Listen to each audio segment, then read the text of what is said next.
Regardez la vie des diocèses avec la Mutuelle Saint-Martin.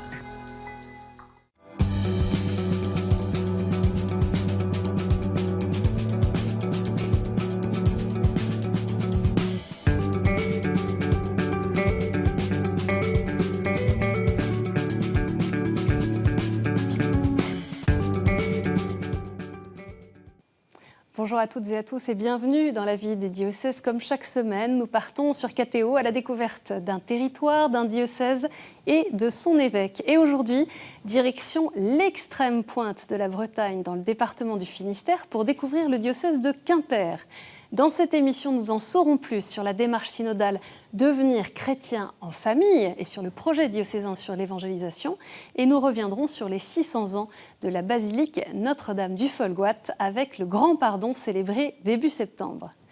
Quelques mots pour présenter le Finistère, dont le nom évoque la tête de la terre, Penarbed en breton, bordé par plus de 2263 km de côte. C'est le premier département maritime de métropole. La pêche, l'agroalimentaire et la métallurgie font partie des piliers de l'industrie finistérienne et de son économie. Et c'est bien sûr un territoire marqué par un riche patrimoine breton. Pour parler du diocèse de Quimper, je reçois aujourd'hui Monseigneur Laurent Daunien. Bonjour Monseigneur. Bonjour. J'ai donné quelques particularités du territoire dont vous avez la charge, mais comment est-ce que vous pourriez nous présenter les forces vives de ce diocèse ? D'abord, c'est un diocèse important, puisqu'il y a quand même 915 000 habitants. Donc ça fait partie des diocèses quand même qui ont du monde. Et très marqué par... on a beaucoup parlé de la pêche, mais l'agriculture aussi est très présente. Et puis, effectivement, il y a aussi la marine nationale qui est, même si c'est le diocèse aux armées, si vous voulez, en fait, on est très concerné. Qui marque le territoire également. Ça marque beaucoup le territoire, parce qu'il y a beaucoup de marins, tous ceux qui sont dans la marine, en fait, habitent sur le territoire, vont dans les paroisses, s'engagent dans les paroisses. Et donc, ça, c'est quelque chose aussi qui est très important. Et puis, bien sûr, il y a aussi la culture bretonne, parce que c'est le seul département, en fait, où on ne parle que breton à une époque. Voilà, contrairement au reste de la Bretagne, où c'était plus partagé. Là, du coup, ça marque toujours la tradition bretonne avec la langue qu'on essaie de maintenir, en particulier dans les chants bretons que l'on peut encore chanter à la messe. Voilà, donc ça, c'est quand même assez fort. On va pouvoir le voir dans quelques instants dans le reportage consacré à Notre-Dame du Folgoat, mais quelques points de repère pour ceux qui ne vous connaîtraient pas. Vous êtes évêque de Quimper depuis 2015, né il y a 70 ans à Paris, au pied de Notre-Dame. Vous avez été ordonné prêtre en 1980 pour le diocèse de Nanterre. Je passe sur tous les différents ministères que vous avez exercés. Et vous avez d'ailleurs été vicaire général du diocèse de Nanterre de 2006 à 2011, avant d'être nommé évêque auxiliaire de Bordeaux, où vous êtes resté de 2011 à 2015. Votre devise épiscopale vient de la lettre aux Romains au chapitre 12, « Joyeux dans l'espérance ». Voilà, et donc ça, c'est le thème qui a été choisi pour les JMJ locales, donc qui auront lieu en 2023 ou pour le Christ Roi. Donc ça m'amuse de voir qu'ils ont pris ma devise épiscopale qui ne m'appartient pas. Hein, oui, elle vient quand même de la lettre aux Romains, tout à fait. Vous avez également fait partie de la fraternité sacerdotale Jésus Caritas, qui rassemble des prêtres inspirés par la spiritualité de Charles de Foucauld. Comment est-ce que ça marque aujourd'hui encore votre façon d'exercer votre charge épiscopale ? Alors c'est vrai que Charles de Foucauld quand même m'a toujours beaucoup touché, et puis j'ai quand même fait partie d'une fraternité pendant longtemps. J'ai même été responsable européen de la fraternité Jésus Caritas, qui m'a permis de rencontrer comme beaucoup de prêtres de cette fraternité dans le monde.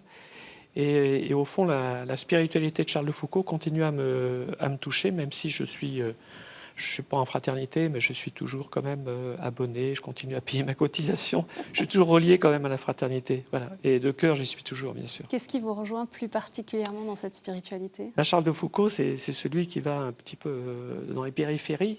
Voilà, et donc...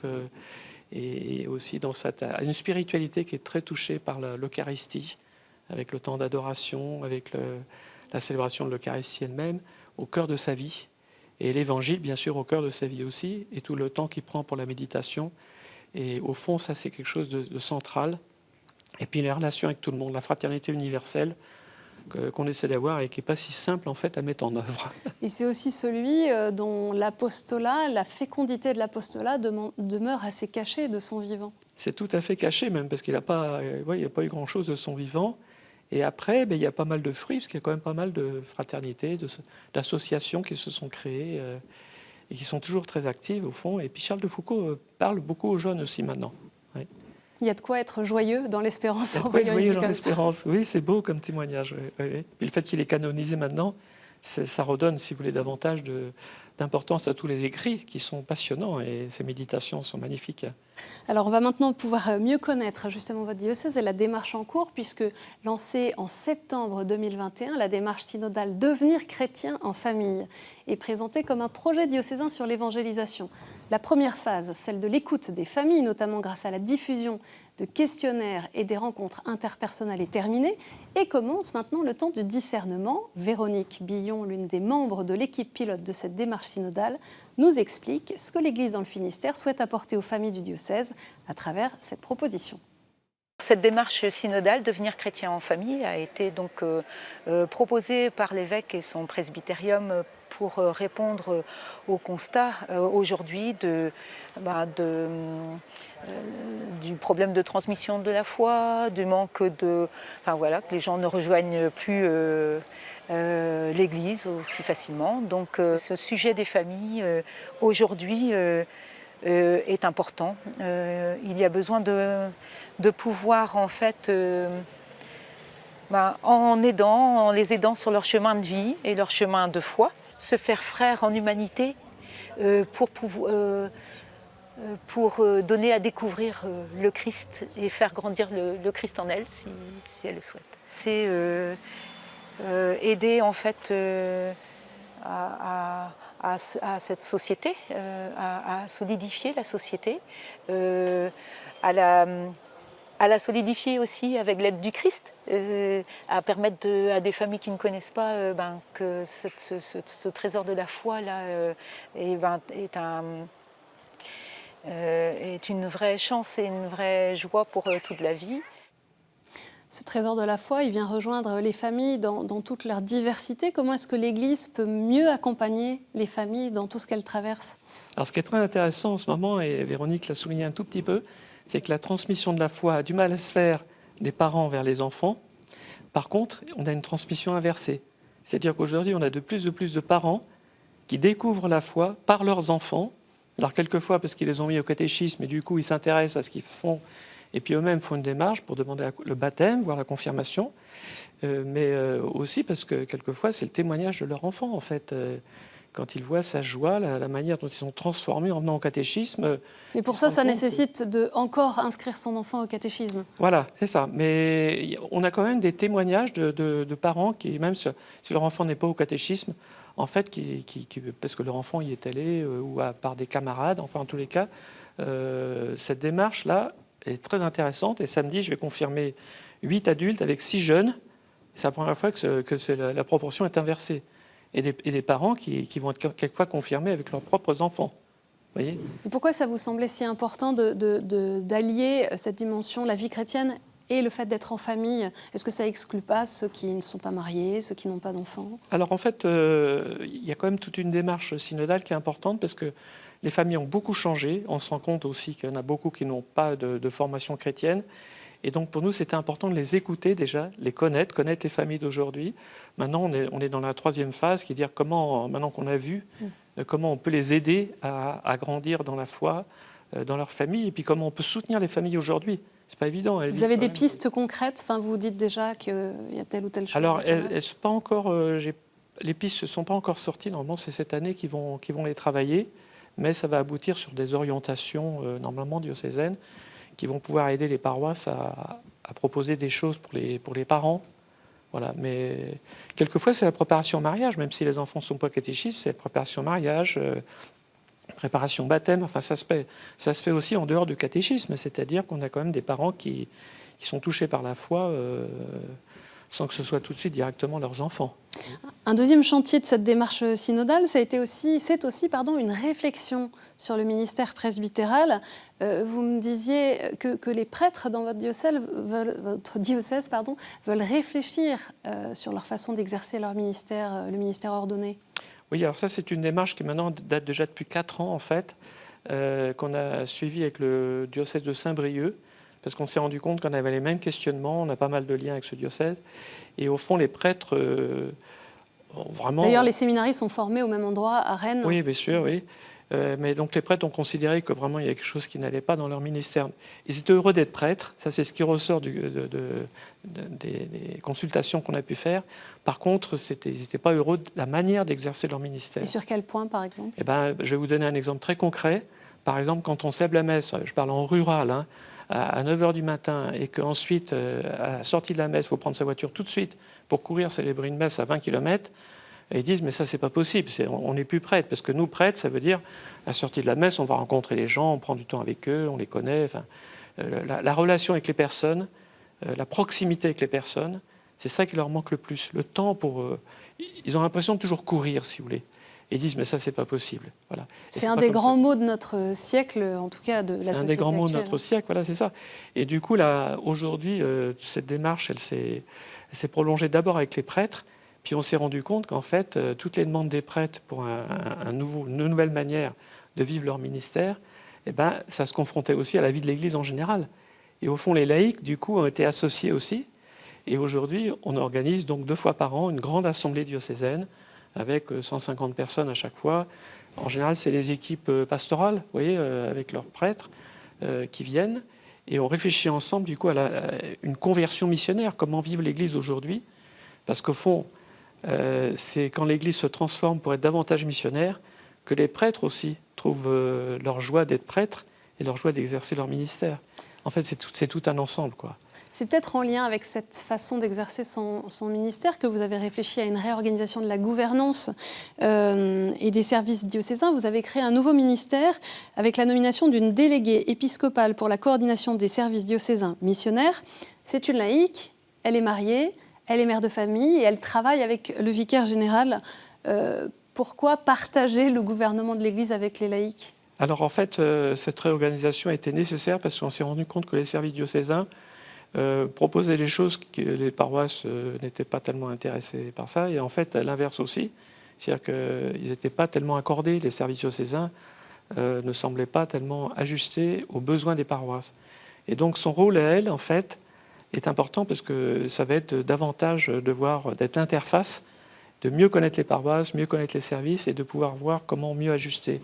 Ma question était un peu maladroite quand je dis pourquoi partager le gouvernement de l'Église. Je reprends un petit peu. Est-ce que c'est plutôt pour soulager la mission du vicaire général? Voilà, exactement. C'est que le vicaire général, en fait, avait ce rôle-là de suivre les services diocésains, de suivre les paroisses aussi d'une certaine façon. Et en fait, aujourd'hui, c'est très difficile pour lui d'assumer tout. Et puis, cette figure féminine aussi, c'est aussi important, voilà, de se dire que dans l'Église, comme déléguée épiscopale, elle a comme une responsabilité très importante. Elle fait partie maintenant du conseil épiscopal, donc elle entend aussi tout ce qui se passe au niveau du diocèse. Et donc ça va être vraiment une collaboratrice très, très, très quotidienne, j'allais dire, avec le vicaire général. Et ça, c'est quand même un soulagement, enfin, c'est vraiment important. Et puis son regard sur les choses, ça va être aussi son regard féminin, hein, qui est un apport. Voilà. On entend ce type d'initiative dans différents diocèses français. On va continuer avec vous, Monseigneur Laurent Donien, de découvrir le diocèse de Quimper avec les pardons qui sont ces pèlerinages typiquement bretons, devenus des fêtes populaires au cours desquelles se mêlent foi et culture depuis des siècles. Le grand pardon du Folgoat s'est déroulé les 2 et 3 septembre dernier. Un rassemblement diocésain particulièrement suivi cette année qui marque les 600 ans de Notre-Dame du Folgoat et qu'a suivi pour nous Ophélie Marien.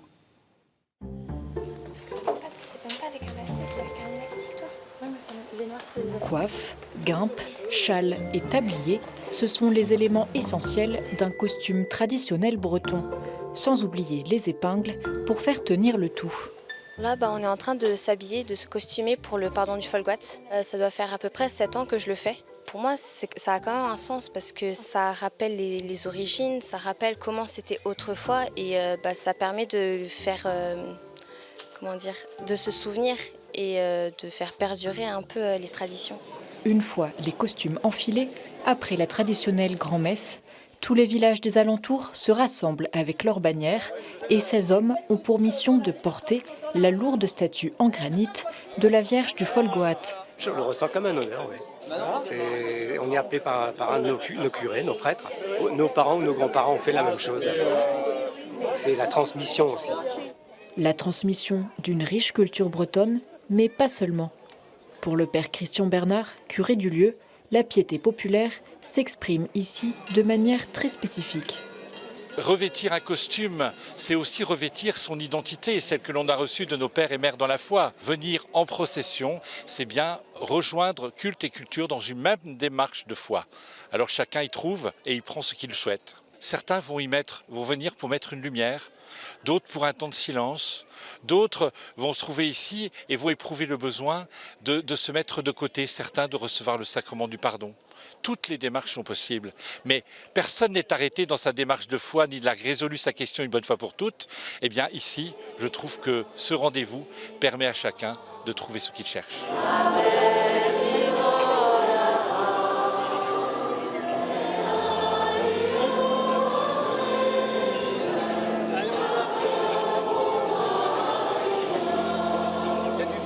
Je suis très fidèle à ces pardons et aux cérémonies religieuses, surtout lorsqu'il y a du breton, des chants en breton. Il y a l'aspect de tradition qui notamment de perdurer une prière que pratiquaient mes deux grands-mères devant la belle statue de la Vierge Marie où on lui confiait toutes nos peines, nos joies, ce qu'on attendait de cette année.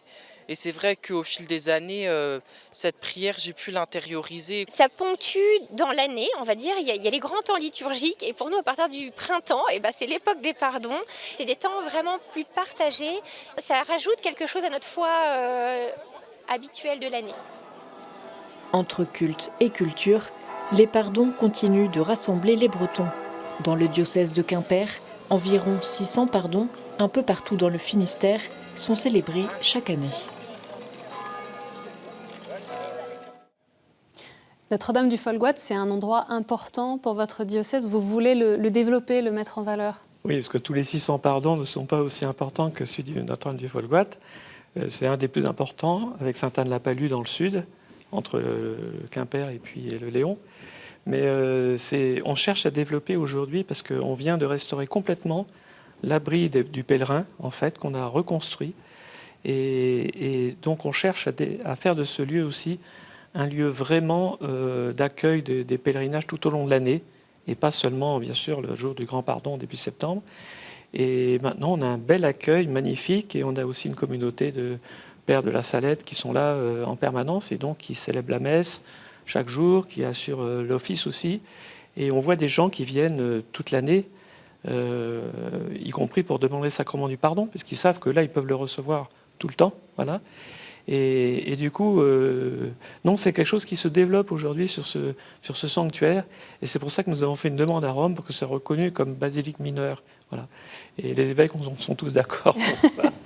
Il fallait l'accord des évêques. Et puis ça fait comme 600 ans qu'il y a un lieu de pèlerinage. Donc quand même, bon, voilà. De s'appuyer sur cette culture, ce territoire, cette identité bretonne pour conduire au Christ, bien sûr. C'est aussi ça la démarche du pèlerinage. Oui, alors ça peut paraître un peu folklorique, l'identité bretonne. En fait, non, c'est très important puisque ça plonge dans les racines. On retrouve la transmission, voilà. D'ailleurs. Exactement, on retrouve la transmission. Et au fond, il y a pas mal de gens qui se raccrochent à la foi par le breton, par les racines bretonnes. Et donc, il ne faut pas négliger du tout cet aspect-là, c'est très important. C'est pour ça qu'on s'efforce de continuer à célébrer en breton. Vous avez confié cette paroisse Notre-Dame du Folgoat à 3 prêtres de la communauté Saint-Martin. Ça dit aussi peut-être quelque chose des dynamiques à l'œuvre sur votre territoire, de la façon dont on peut faire appel à telle ou telle communauté ou à des prêtres venus d'ailleurs. Pourquoi ce choix de la communauté Saint-Martin? Alors moi j'ai posé la question au conseil presbytéral et finalement on a opté pour l'accueil de cette communauté. Et on a un peu choisi avec eux aussi la paroisse, parce que là vraiment c'est une très grosse paroisse. Il y a 28 établissements scolaires sur cette paroisse. Il y a le sanctuaire lui-même. Enfin voilà, donc il y a quand même beaucoup de choses où une communauté de 3 prêtres n'est pas de trop, en plus des pères de la Salette, pour pouvoir assurer le ministère, y compris auprès des jeunes, parce qu'il y a quand même beaucoup de jeunes dans ces établissements scolaires aussi. Oui, parce que le diocèse du Finistère, c'est près de la moitié des jeunes qui sont scolarisés dans un établissement. 42% des jeunes sont scolarisés dans l'enseignement catholique. Mais il faut évangéliser l'enseignement catholique aussi. C'est aussi un lieu d'évangélisation. Exactement. Monseigneur Laurent Daunien, on va maintenant, je vous propose de nous mettre à l'écoute des questions de terrain.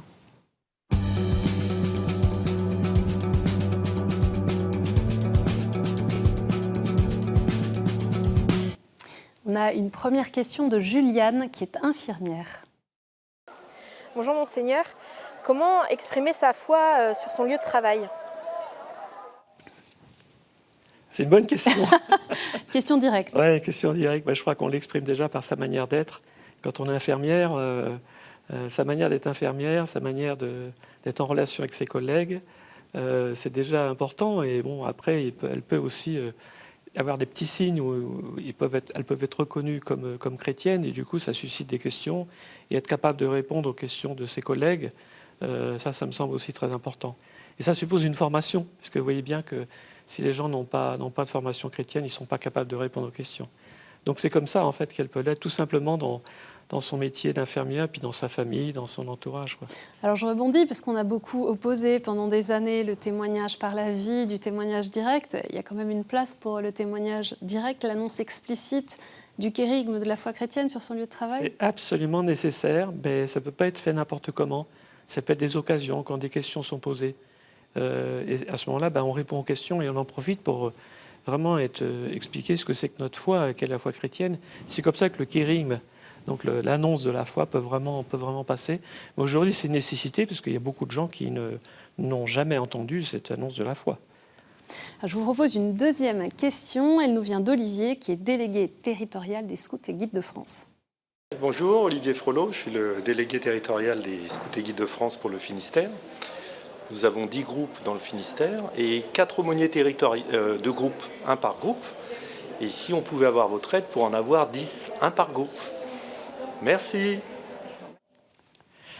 Oui, alors ça c'est difficile. On peut envoyer que les prêtres que l'on a. En général, d'ailleurs, c'est pas tellement moi qui les nomme, c'est eux-mêmes qui, par les contacts, par les réseaux, arrivent à savoir un petit peu quels prêtres ils peuvent solliciter.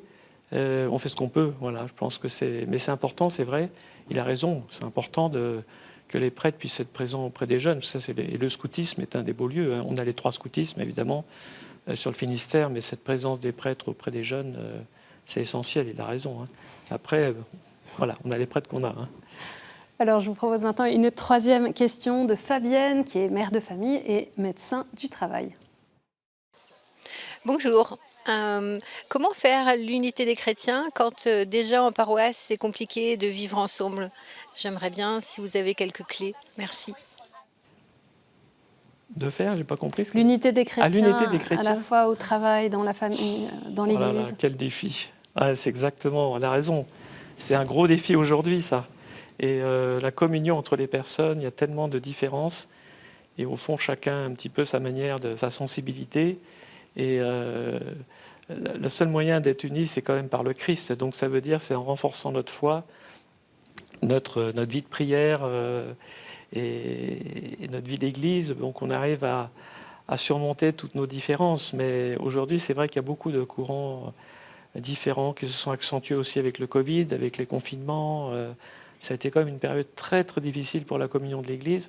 Aujourd'hui, j'allais dire ça va mieux. Ça va mieux, mais on voit bien qu'il y a quand même des différences, que c'est important de remettre le Christ au cœur de sa vie. Et à ce moment-là, c'est le Christ qui nous unit avec la force de l'Esprit Saint. C'est pas nous. On arrive déjà presque à la fin de cette émission, Monseigneur Laurent Daunien. On a évoqué les 3 chantiers de cette démarche synodale du diocèse. Il y a quand même en ligne de mire l'année 2025. Vous avez peut-être un rendez-vous à donner à ceux qui nous écoutent, à ceux qui nous regardent. Oui, donc les chantiers, il y a la famille, il y a la vie des prêtres et la vie des communautés, et puis aussi la diaconie, donc la place des plus pauvres dans l'Église. Et au fond, tous ces chantiers vont se retrouver en 2025. On va faire une grande assemblée diocésaine en janvier pour présenter des orientations de ces différents chantiers, voilà, qui seront votés de façon synodale.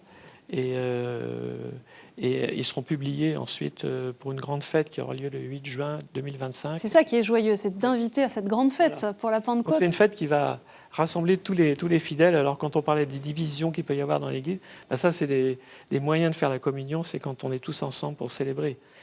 Et ça va être un beau moment, oui. Alors une dernière question qui pourtant est immense. Comment vivre une véritable conversion missionnaire dans un temps où les transformations sont si rapides, sont si profondes? Comment est-ce qu'on rentre vraiment dans cette dynamique-là? Alors justement, nos chantiers vont dans le sens de la conversion missionnaire et je pense qu'on avance.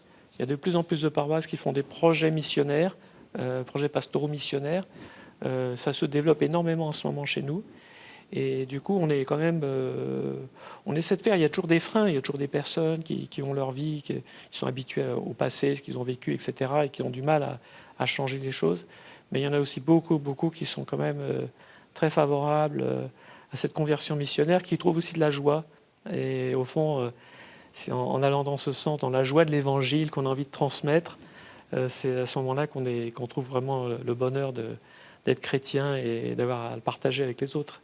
Ce sera le mot de la fin. Merci beaucoup, Monseigneur Laurent Daunien, d'être venu sur le plateau de la vie des diocèses. Pour en savoir plus sur le diocèse de Quimper, rendez-vous sur son site internet diocèse-quimper.fr. Cette émission est à retrouver sur ktotv.com. Merci encore pour votre fidélité. Je vous donne rendez-vous la semaine prochaine.